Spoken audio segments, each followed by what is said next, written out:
Okay, I'm going to go ahead and begin. I'm Barbara Kaufman, Executive Vice President and COO at Newark Regional Business Partnership. We're delighted to welcome you to the third in our Return to Work series. Today, we're going to be talking about work and place and imagining what it will be like coming back into the workplace and how do we reconfigure our spaces so that we're safe and we feel comfortable when we do return to the office. I know all of us, or at least a lot of us, are anxious to do that and to be able to come back in a way that makes us feel comfortable and safe. I'm going to just spend a minute telling you a little bit about what else we have coming up, and then we will get right into our presentations. We'll ask you to hold questions. You can we'll ask you to post questions in the question box. There's a dialog box that's available to you, and we ask that you post questions there. And when both Roger and Anthony are completed with their presentations, I will be going through the questions and asking them of our two presenters. At the end of the question period, Chip Halleck, our President and CEO, will come on and say a little bit more about what we're doing at NRBP, and thank you for participating. I want to extend a thank you to Quest Diagnostics for being the sponsor of this Return to Work series. We're grateful to Quest Diagnostics for this and for everything they do through the year. They will be joining us on Wednesday at 10 a.m. for the final installment of this first group of Return to Work webinars. We do expect we will have additional Return to Work webinars that we'll be holding on a variety of topics. One we may repeat is legal considerations, because we see that there are some additional things that people do need to consider going forward that we may want to come back and cover. Coming up this week, as I said, we have on Wednesday at 10 a.m. The final installment of our Return to Work series, and that will be about the science. We'll be hearing from Rutgers Biomedical and Health Sciences on some of the latest information on public health. What is the containment of the spread like? What sorts of things do we anticipate in terms of when a virus, a vaccine might be developed? What might be in store in terms of the public health aspect? And then Quest Diagnostics is going to talk a little bit about testing. It'll help us to understand the difference between antigen and antibody testing, testing to see if you have the virus, what it means in terms of plasma donation. A whole bunch of different definitions will be things that we'll cover on Wednesday. Thursday night, we'll be returning for our Happy Hour series. Our first two focused on different beverages. We heard from Red's Beer Garden last week about German beers, and this week we'll be hearing from DJ Lucatelli from Sweetwater Coffee and Tea. He'll be presenting a drink that you can make at home pretty easily. So we're looking forward to that. And then we also invite all of you to discuss whatever's on your mind in that conversation. Next week, we've moved our NRBP Nexus. These are small group conversations, very limited number of attendees. We have no more than 6 people in each of the groups, and they will be running at 2 p.m. on Tuesday the 19th. We are tentatively looking at doing something on leasing on the 18th, on Monday the 18th. We'll be announcing that shortly. And on the 20th, we'll be hearing from Taft Communications about how do you design a good webinar. Things like, where do you position your camera? What do you want to do in terms of displaying any background? A whole bunch of different guidance and advice on how do you present your best face in a webinar. So with that, I'd like to turn to our first presenter, Roger Smith. Just with one other word about NRBP, and that is that we're continuing our member care. If there are any introductions that we can make for you, we'd be delighted to do so.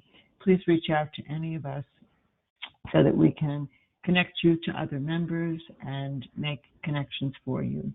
I am going to turn off my camera, and I'll come back after Anthony concludes his remarks to finish speaking. So Roger, I'm turning it over to Roger Smith, who is a partner with Gensler. Thank you, Barbara. I'm Roger Smith. I'm design director for architecture in our Morristown office.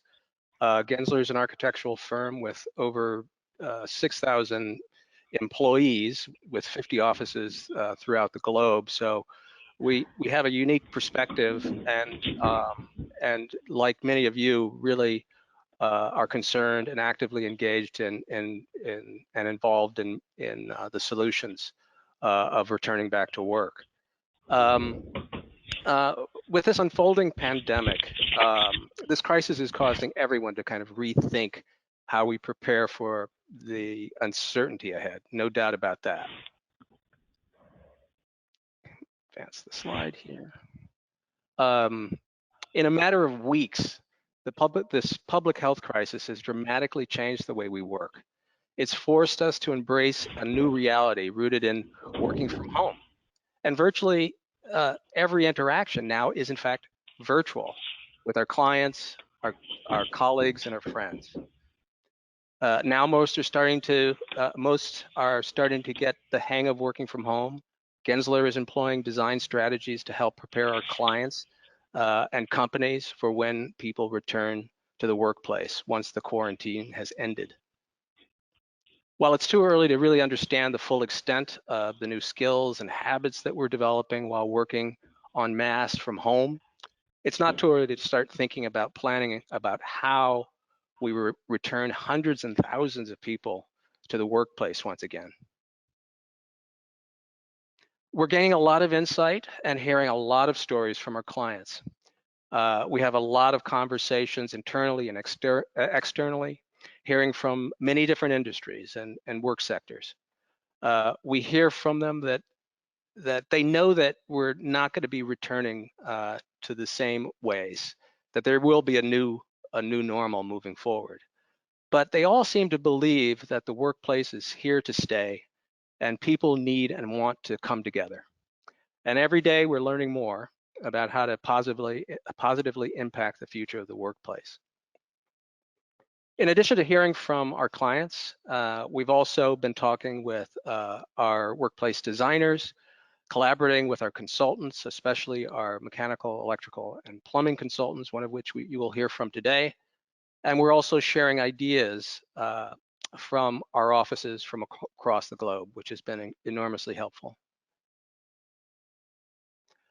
Emerging building strategies that we see include a close look at indoor air quality, health screening systems that are already in place in Asia and other countries.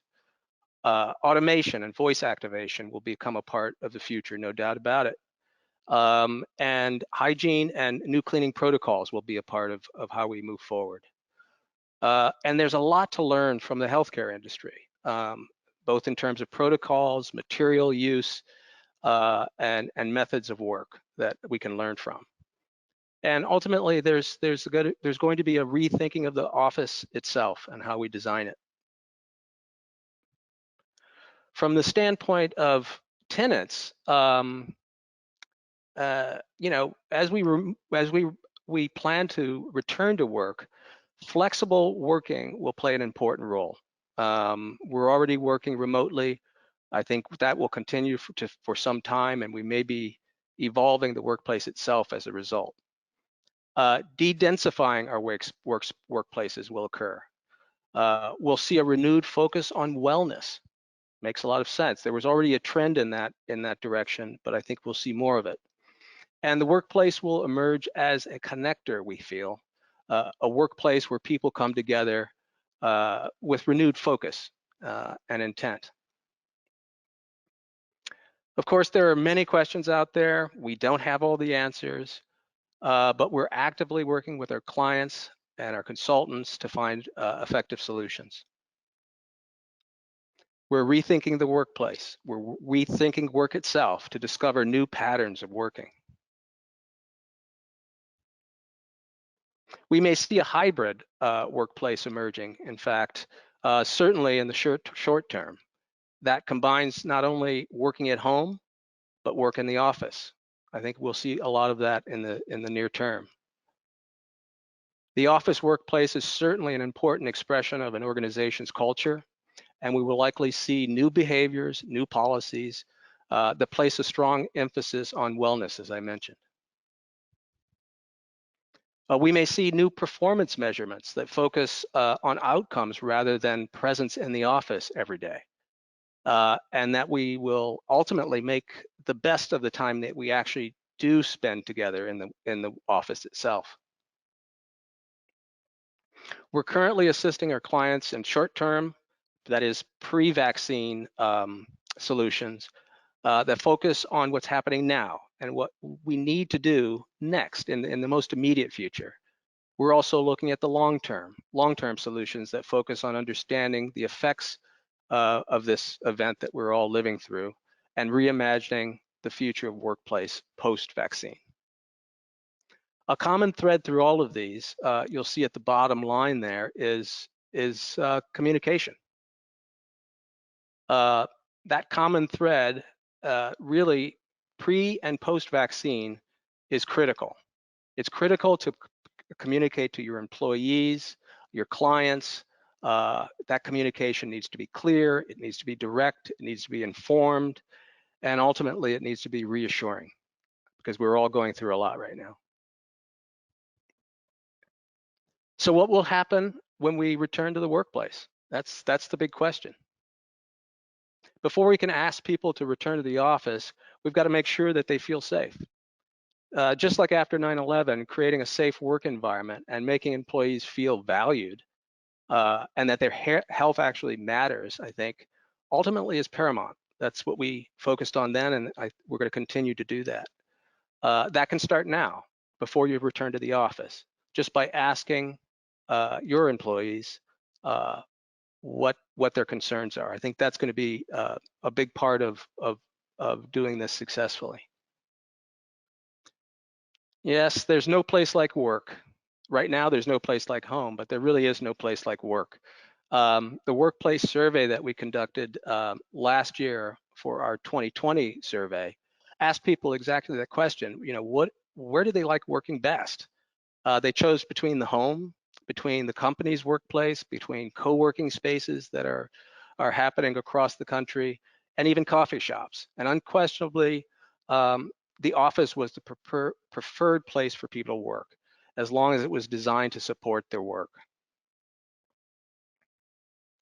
Yeah, in this time in flux, there are a few ideas that we'd like to share with you, how best to modify, or in some cases, retool the spaces that you have to accommodate these sort of new realities that we're dealing with. Until there was a coronavirus, before there was a coronavirus vaccine, and the virus itself is no longer a health threat, I think the 6-foot social distancing rule makes a lot of sense and certainly will apply. We'll see that in conference rooms, particularly conference rooms, larger conference rooms, that there'll be a reduction in the number of spaces that are actually utilized. We'll remove chairs from those spaces. Shared collaboration space, which we see a lot of in today's workplace, will also be modified to create safer zones for interaction. We're also going to see a continued shift towards the virtual, not only at work in terms of working from home, but in terms of collaborating within the workplace itself.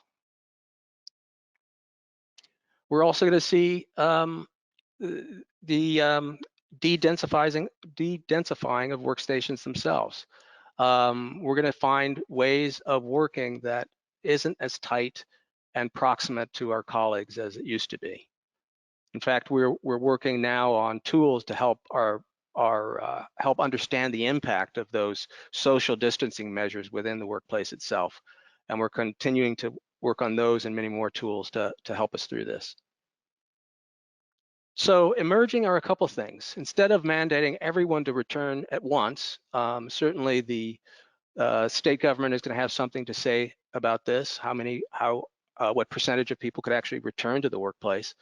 But this idea of returning to work in stages actually makes a lot of sense, and it provides the necessary distancing that we need in the short term to make everyone feel comfortable as they return.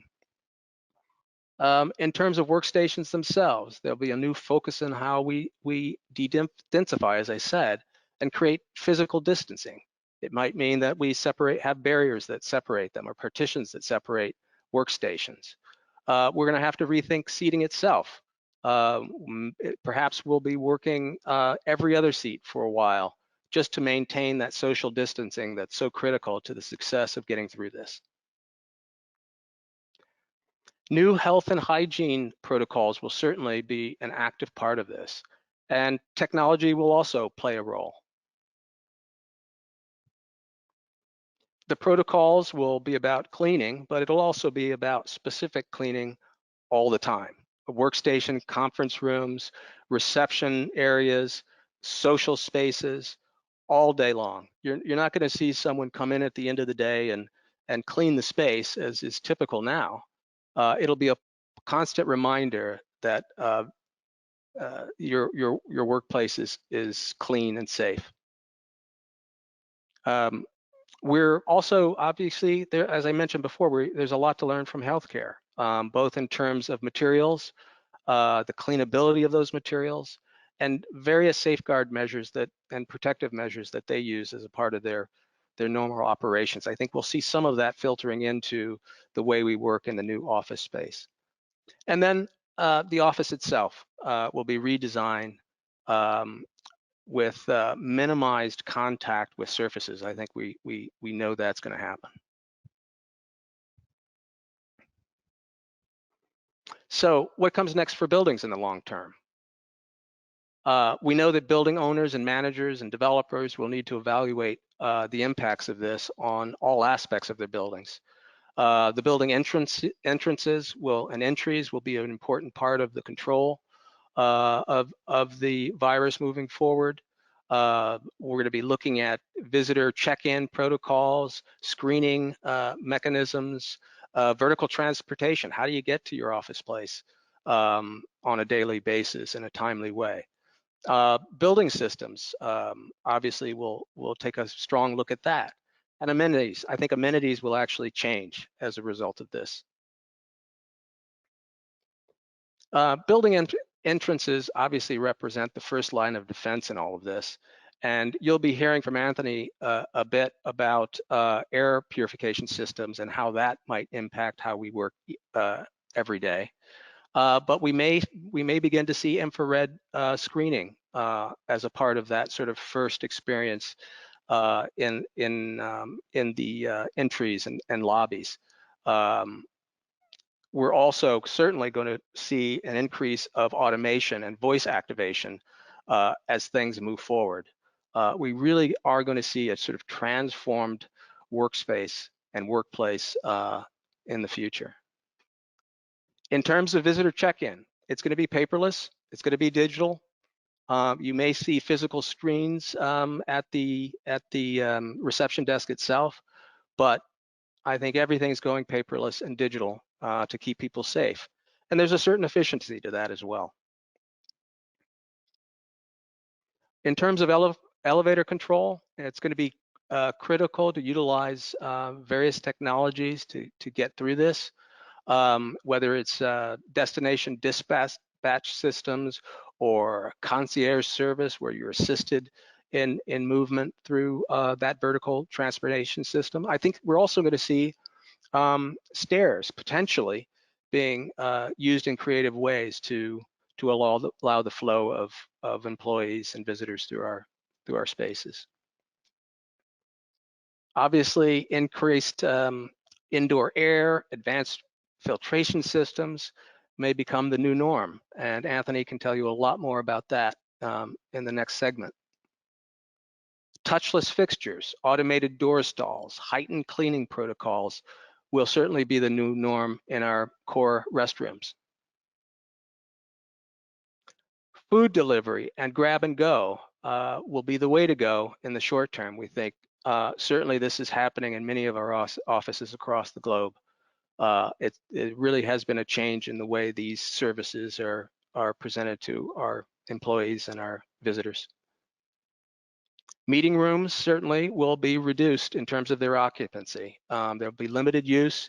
There'll be increased use of technology and integrated in those conference rooms. If they aren't now, they certainly likely will be introduced moving forward to help communication throughout the workplace. And fitness and wellness. Those facilities will certainly be limited in terms of occupancy. You may see some equipment being moved around, and certainly cleaning protocols will occur. But it's possible for many, those spaces won't open up immediately, or there may be a shift to utilize outdoor space for fitness and wellness activities. So a change is on its way, certainly. And then finally, we're sharing and learning a lot from our colleagues in Asia who continue to take precautions and stay safe, who are really adjusting every day and doing well in terms of adjusting to a new normal. They're dealing with inconveniences, no doubt. The reduction in elevator capacity, temperature screening, limited entry points are certainly increasing commuting times for those employees. They're utilizing technology like they never have before, through digital payments, through digital check-ins, to office buildings, to advanced communications between people. But in all cases, communication seems to be a clear and important part of the transition. A great philosopher once said that necessity is the mother of invention, and I think that's very true. This event really provides an opportunity not only for innovation, but invention itself. And we at Gensler are very optimistic that the forces of change that we're dealing with, combined with the human spirit, will encourage all of us to come together to reimagine a future that actually works for all of us. Thank you. Thank you, Barbara, and thank you, Roger. My name is Anthony Montalto. I'm an associate partner at JB&B Consulting Engineers in New York City. And I'm going to dig a little bit deeper into office space, specifically for indoor air quality today. So before we jump into potentially some building enhancement measures, I think the first thing we have to do is understand the knowledge that we have so far from various organizations such as CDC and ASHRAE in terms of infection modes. So what we do know about the virus is that it's being transmitted through many forms. It's unknown if it's transmitting, in these various forms in a higher percentage or not. But I do think we can't rule out any of these forms in terms of transmission rates. So the first one really is large droplets. That is the virus particle being transmitted through coughing, through sneezing, through laughter. And those particle sizes are somewhere in the 20 micron and larger rate. What happens is those particles go into the airstream and only stay suspended in the airstream for a short amount of time, maybe 3 to 7 feet, and then fall down to surfaces. The next mode is when we're looking at the virus being transmitted in aerosol form. And that is being suspended in the airstream for several minutes up to several hours. And that is a big concern right now. And those particle sizes are between 0.3 and 20 microns. The next infection mode is fomite. That is if the virus is on inanimate objects such as workstation surfaces, packaging material, and clothing, and being transmitted to another person at that point. And the last one, which is a more emerging awareness at this point, which is really the fact that the fecal matter is containing the virus, and awareness to the fecal to oral issue that we're concerned about. What we'll focus on today really is the HVAC piece in terms of overall risk mitigation approach.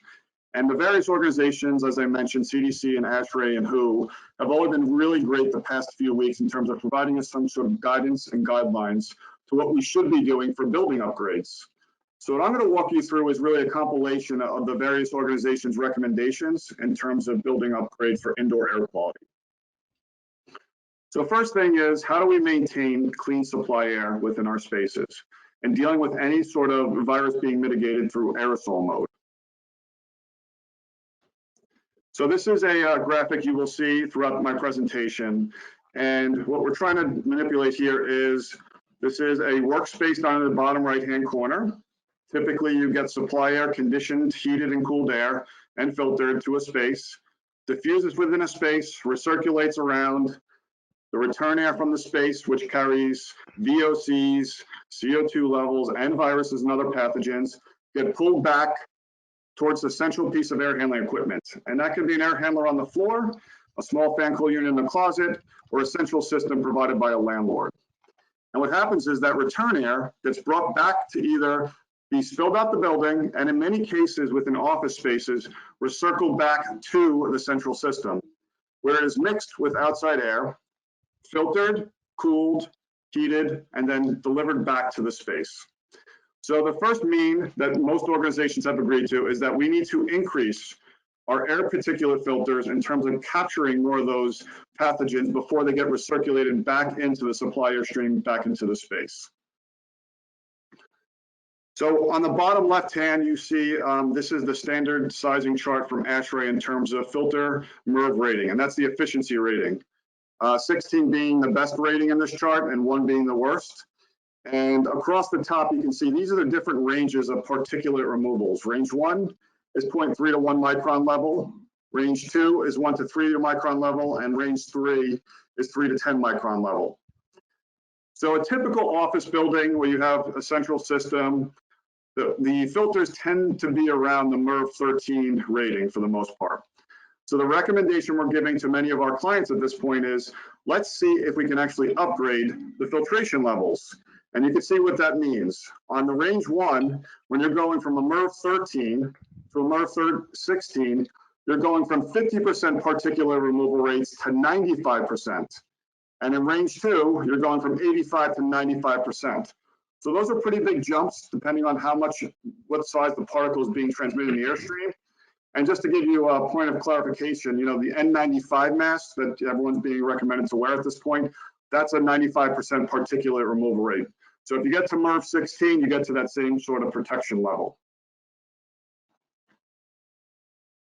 All right, next thing you could potentially do within your systems is increase the amount of outside air you're delivering to your spaces. Very simply, more outside air equals less concentration of airborne particles.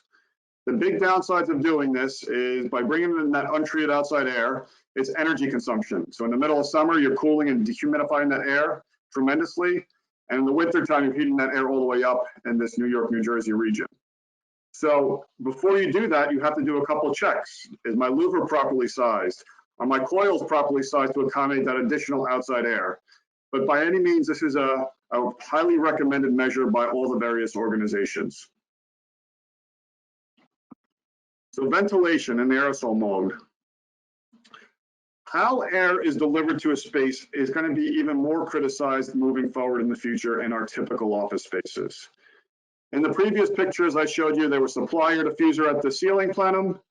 Then there's some sort of return register or return that goes up into the ceiling cavity and gets back to a central system. Well, maybe that's not the best way in terms of removing the particulates from a space. Now we're concerned not just about VOCs and CO2 levels. Now we have to start to think about the viruses and the other pathogens within the airstream. So in the future office spaces, I do think we're going to be more critical of how air is being supplied and returned. And one strategy we're starting to talk about in my office is continue to supply overhead via diffuser into a space. But what if we converted a raised floor into a return air plenum, pulling all those contaminants down into that raised floor, away from the breathing zone, away from the people, and back to the central system. Of course, we would look to, filter the air or do whatever we have to do at the central system. But again, we're keeping it out of the risk of being recirculated back up towards those people. Another strategy we're starting to look at is, what if we had personal air diffuser devices to each individual occupant? And you can see each person controls their own air device, maybe through a smartphone, and they're getting their cone of ventilation right over their face, not mixing within the space. And there's tremendous amount of benefits in terms of thermal comfort, not to mention the virus mitigation from person to person. So this may be a strategy that we start to look at in the future. And these kind of lessons learned really have been around for decades and decades in the healthcare institution, as Roger mentioned before. So what you're looking at here on the screen is a CFD, which is a computational fluid dynamics software program, showing how air is delivered within the space. And those colors represent air velocities throughout a space. So we have a picture here of someone being operated on in an OR. Overhead, supply air is coming through laminar flow diffusers, washing the patient, and being removed immediately through low return grills within the space. So of course, this would be very difficult to retrofit in spaces now, but I do think in our renovations moving forward, we're going to start to look potentially at these low returns and or raised floor conditions where we're pulling return air through. Humidification and the effects it has on the human body as well as the virus itself. So here is a graphic that's prepared by Dr. Stephanie Taylor, and the y-axis represents the average number of infections, and the x-axis is your indoor RH level. So what you can see here is that at that lower threshold, between 40 and 60%, we start to drop off the average number of infection rates. So the good news is, for most of our office buildings, in the middle of summer, we're trying to maintain below 60% RH. And the reason that occurs is because they want to get rid of any kind of mold or growth within the building. What hasn't been occurring within office buildings is the lower end. We tend to let the RH level float in the middle of winter. So if the outdoor air conditions say it's going to be 5 to 10% with inside the building, that's what it is. We're not providing any additional humidification. However, all the healthcare institutions were humidifying because of this reason. So I think we may start to look at office buildings in terms of providing humidification within these spaces. Where it went away in the past was energy consumption was a concern, as well as condensation on glass and any kind of mold growth within the building. So I do think we'll start to look at humidification moving forward. And one of the last things I want to jump into is active agents in supply air. What could we do about injecting something within our supply air stream to actually deal with all the various forms of aerosol, large droplets, and fomite mode? So in this case, we would put something within the supply air duct, inject it within the airstream to treat the actual spaces and air side as well. The one system that's out there, and there are many other technologies out there, as you can imagine at this point, and many emerging technologies, is bipolar ionization, which has been around for about a decade to 2 decades at this point. And what this is this device would sit within the supply air stream, and it gets an electrical charge that gives off positive and negative ions within the airstream. These ions come into contact with various pathogens, bacteria, and VOCs, and either to remove them from the airstream, break them down, or in the event of viruses, inactivate them. And these manufacturers, the way they've tested this is with other types of similar viruses like MS2, Staph, E. coli, to see how the ions will come into effect. So by inactivating the virus, this ions would have a positive impact in terms of reducing the risk of mitigation within the space. So distributed treatments within a space. One is UV lights. A couple of the organizations have been talking about the benefits of UV lights, and UV lights have been implemented in healthcare applications in the past and continue to be. So one idea is putting a UV light that emits UV lights on the ceiling of the space. And in the event that the air is being mixed between supply and return air, all within the space in aerosol form, those viruses, as they enter that upper part of the space towards the ceiling, would be inactivated by the UV light. Another, of course, at a different spectrum that's actually not harmful for occupants is looking at surface-mounted UV lights, where the UV light would be shed down on spaces themselves, and people can actually enter the space.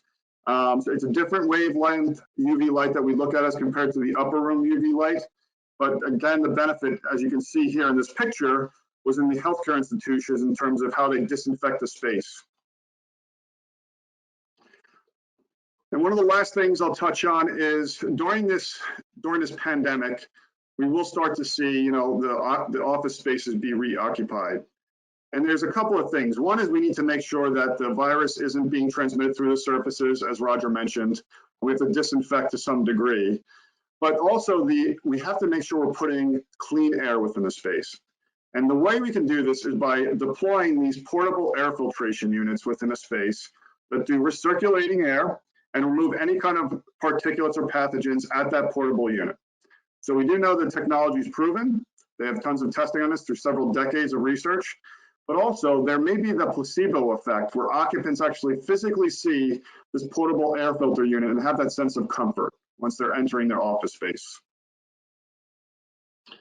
So all in all, I don't think there is a silver bullet. There isn't one technology, one upgrade that we're going to look to do. It's a series of multiple things for us to get back into our office spaces. And this is only one piece. All the stuff that Roger mentioned before in terms of how we deal with sanitizing of spaces, all has to come into folds with the HVAC systems as well. Thank you, Anthony. We appreciate that presentation. Roger, if you can turn your camera back on, we're going to move to the Q&A and discussion. There you are. Great. The first question has to do with a nonprofit that is a child care center. And I'm going to broaden this question.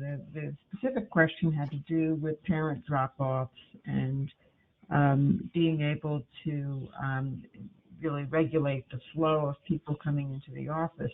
But I think that this also applies to any business where you have multiple clients who are coming in for appointments. How do you recommend handling the area where people enter and make sense of having holding areas, for example, or ways where people can queue safely before they enter the space in order to be able to keep them socially distanced? Yeah, that's a really important point. I mean, on one level, we know there are going to be drop-offs of children and an exchange from one space to another. So some of the things we've been hearing is the idea of creating a kind of concierge, someone who is working for the organization but assists the parents and assists visitors to office buildings, for example, in how to negotiate the space in and around the building. We're also seeing this in it being thought about in terms of delivery. How do you kind of manage and control the flow of packages and deliveries without too much mixing before the proper health protocols are put into place? So I think in all cases, organizations will have to put together plans that begin to think about the logistics of moving from one place to another, and that's certainly one of them.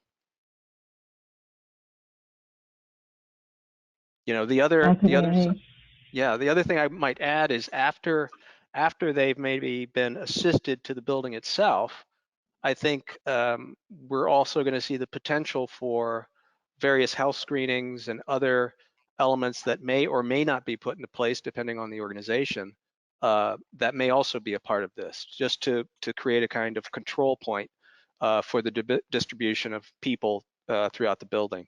And this may also affect how we think about the HVAC systems as well in those spaces, especially the sort of front door, the lobby, those sort of first points of contact within a building. Yeah, I would just add on to that, to all the landlords and tenants we've been talking to, I think that's the biggest area of concern, right behind bathrooms, honestly.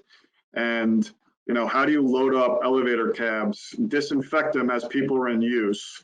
And there have to be certain things that we're looking at. Maybe there are UV lights within elevator cabs. Maybe it's a recirculating HEPA filter unit.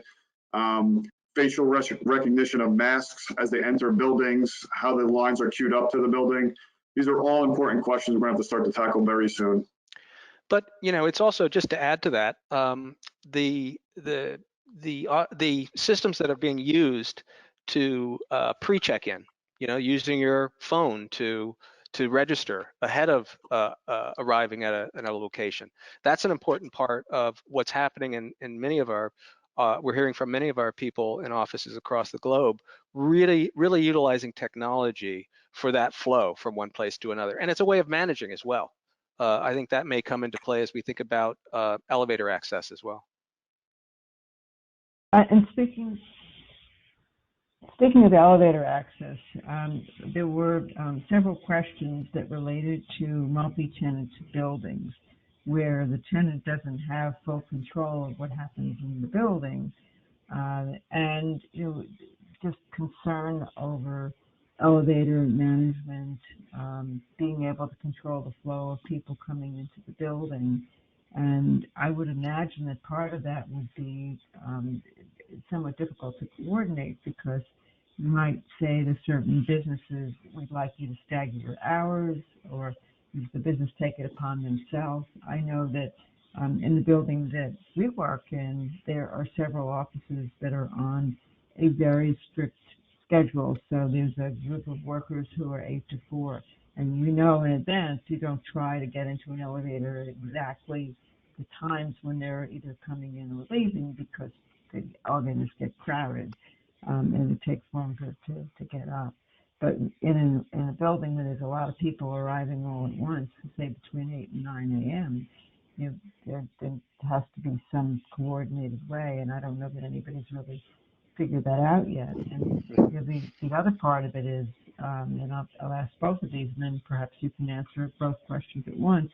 A lot of concern regarding cost, because if you're a landlord and you're being asked to make significant investments in the building at a time when you weren't planning on doing investments, it could be quite a burden. Or if you are a business and you're a small business and you've already been hurt by losing revenue, it would be very, very hard to be able to make these investments now. So the question that I would sum it up as is, what would be some simple ways that you can make these changes without investing a whole lot of money? And then the question about flow into the building. So I've seen it from a different perspective, honestly, where landlords are potentially rushing to make these upgrades. And there are different tier upgrades. There are some that, of course, more emerging technology, more distributed treatments that become costly. But I think in terms of differentiating themselves to different tenants, I think it's important they get there first in terms of trying to show them what they've done to make their building, healthier and well at this point. So I would say that it's probably a positive thing to start to see all these people kind of run towards these upgrades for the building, because listen, it's one thing about virus mitigation, but it's also about wellness as well. And we're starting to see a real push towards that in the future. And I think this is the kind of kick in the butt we needed, honestly, in terms of, healthier spaces. Yeah. Necessity is the mother of invention, right? But I would just add to that, in terms of access, it's very interesting right now. We're all in this together. And what we're finding is there is so much communication, more than ever before, between various entities. So I think part of the solution certainly will be conversations with the building owners, conversation with tenants and among tenants, to really put together a plan that makes sense. I mean, there's no doubt that it's quite likely that as we move back into the office, it will be a phased approach. It will be gradual. That'll give us time to sort of make plans and understand how it's working, what's not working, which is going to be an important part of the learning that's a part of this transition. But that's an important part of it. I think that just the fact that some percentage of tenants are going to be working from home remotely and some are going to be working in the workplace allows an opportunity to perhaps stagger when people arrive at work. The idea of staggering the, instead of everyone showing up at 9 o'clock, perhaps there's a kind of staggered entry and even a staggered exit from the building at the end of the day, or towards the end of the day, or in some form. That certainly will help. but I have been incredibly impressed with the amount of communication that has happened, and I think that's going to be the first step. In terms of cost, I would say that there are a couple of things. There's no doubt that we're all working from home now, or in many cases, unfortunately, not working. But we certainly have to deal with things in the short term. There's no doubt. We're going to be returning to work. We're likely going to be returning to work gradually, and over time. And so there's short-term solutions that have to be dealt with. Then we're going to be moving into the long-term solutions, because I ultimately think that the workplace is going to change dramatically as a result of all of this. I think we're going to innovate as a result of all of this. And some of the trends were already beginning to happen. Anthony mentioned wellness. Wellness is going to be a really important part. It has always been, or has increasingly been, an important part of the emerging workplace, but I think it's going to be more so as we move forward. No doubt about it. We have a number of members who either operate co-working spaces or who are tenants in co-working spaces. And, the whole issue about where people are using the same spaces. It's not that you have a dedicated office for one tenant, but you have multiple people coming in, and in some cases multiple times a day, where there's one desk that people use and then get up. This, I think, becomes a challenge for how do you keep it clean? Is it personal responsibility to carry your own wipes with you and clean down an area before you sit down? Or do you take it upon yourself? Maybe more towards Anthony than towards Roger, but just how can you manage that? I think some of perhaps the higher cost solutions that you showed, the personal ventilation system might be a help, but I think that some of our members are going to be confronting this as they think about coming back into the workplace. Yeah, I think you got to decouple it. So there's two parts. One is, either getting more ventilation within spaces, as I mentioned, increasing filtration rates. That only deals with one piece of it, but the surfaces are a big, big concern with co-working spaces. And the only way I can see it being handled is two parts. One is someone going through and actually sanitizing the space throughout the day, which is very costly and doesn't make a lot of sense in the long term. But the second is the active agents within supplier streams. There are other technologies we've been looking at. How do we actively inject something into a space that's not harmful for the occupants, but actually sanitizes throughout the day? I do think, we're going to start to see those start to be deployed on larger scales in these type of areas. And I think they have to be at this point. Yeah. And I think there will be a certain social distancing in these co-working places. I think these spaces are not going to be occupied at the same levels as they were previously, at least in the short term. And in terms of cost, I think generally speaking, I think there will be a kind of short-term approach that has to do with really understanding, and everyone really should do this, really understanding and following the ever-changing CDC recommendations, referring to BOMA and their recommendations for building managers and users. There's a lot of really good, smart recommendations that BOMA has put out. So there are a number of resources that are really important that will help people. But I think part of it is going to be policy driven and how these spaces are actually managed and occupied, and the percentage of occupation in the short term. And speaking of short term, Roger, one of the questions was about whether, because if in the horizon we see that there'll be a vaccine available and that we can relax a little bit in terms of the social distancing, how much is it warranted to invest in the short term versus doing some quicker fixes? How much is permanent? How much is and I realize that some of this is just impossible to predict right now. But just from your perspective in designing. Yeah, well, it's interesting. I mean, one of the trends in workplace for some time now has been the experience of the workplace. how do we feel when we're in that space working with our people? What sets the condition for which we can work most effectively and invent and collaborate? Those things are real, and they've been a continuing trend within our industry. And wellness has, as I mentioned before, and Anthony mentioned, has been an active part of that experience of the workplace. So I think it will continue to be. And I think a lot of this may, in fact, in the end, be driven, tenant driven. I mean, certain people are going to want a space that they feel comfortable in, no doubt. I think that's going to be a part of what drives the changing workplace.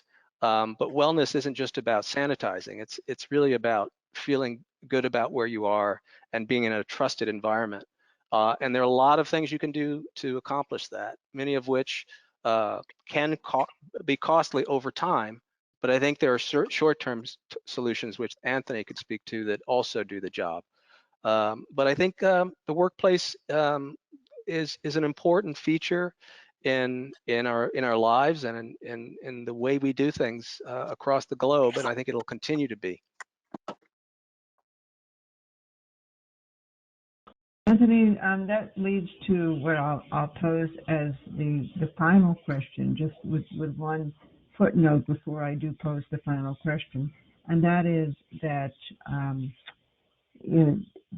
several people have asked about the slides, and in the current forum, we were not planning to distribute the slides, but I'm going to ask that both of the speakers look at whether, as a follow-up, you might create another version that would be something that we could share in the future with people who are on this call. The last question I'll pose primarily to Anthony, and that just has to do with some of the personalization of airflow, and just thinking about, because there was another question about opening windows, and to what degree do you adapt so that you can enable people to be able to control the air in the space around them where it's feasible. And I'm gonna sign off, and Chip will come on to wrap up the program. Yeah, I would say the personal air diffuser idea is probably a bigger, challenge for us moving forward.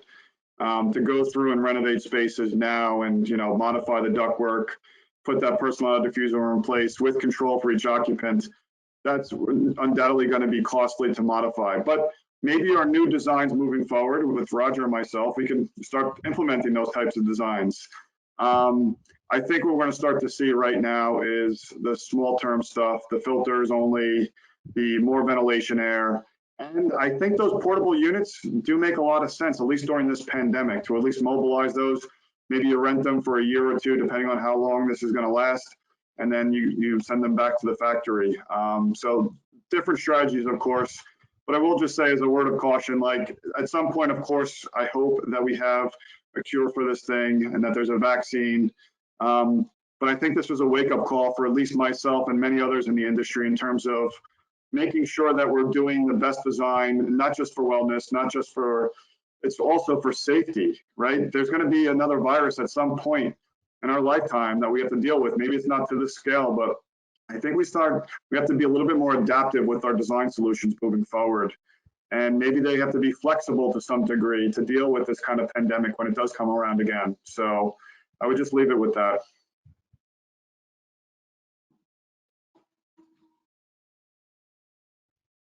Roger, anything to add? Any final words? Yeah, I think I agree. It is a bit of a wake-up call, and I would just say that it's times like these during crises that certain opportunities reveal themselves. So I think there's an opportunity here to kind of rethink and recalibrate and make our spaces better. So I think it's going to happen on multiple levels. It's going to happen in the short term, and it's going to happen at the long term. But ultimately, it's about making a better place for all of us. So I'll leave you with that. All right. Thank you, Roger, and thank you, Anthony, for sharing with us today. You brought up an awful lot of great points. Give us all a lot to think about. There are solutions out there, but as you said, some of them are long-term, some of them are short-term, some of them are relatively inexpensive, others will cost a great deal of money at a time when that's in very short supply. But creating, I think, the two words that I really took away from this are trusted environment. And creating that trusted environment is obviously going to be immensely important to all of us going forward. So again, thank you both for sharing with us. As Barbara, and thank you for Barbara for moderating the questions as well as putting this series together. And again, I'd like to recognize Quest Diagnostics for their support and sponsorship of our Return to Work series.